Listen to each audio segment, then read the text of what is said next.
The closing session of the National People's Congress. The annual meeting of China's parliament this year focused on the global economic crisis. Nearly 3,000 lawmakers passed Premier Wen Jiabao's work report, setting an economic growth target of 8%. But the nation's growth has slowed dramatically in the past few months, dropping from double figures to below 7%.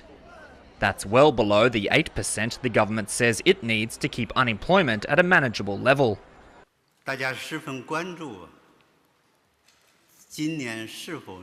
People are all very concerned about the fact that whether China will be able to attain the goal of 8% GDP growth for this year.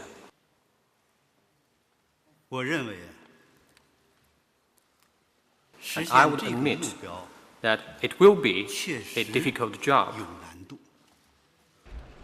During his annual press conference, Premier Wen said the government had already made plans to introduce new stimulus policies if needed to tackle even more difficult times in the future. His remark was the clearest indication yet that China could introduce new policies on top of the $580 billion package it unveiled in November.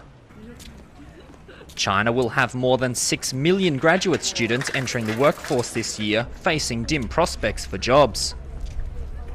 And a substantial proportion of the country's 800 million farmers all too often live in poverty, lagging far behind city dwellers. We will continue to put the creation of jobs high on the agenda of our economic and social development, and we will continue to take strong measures in this regard.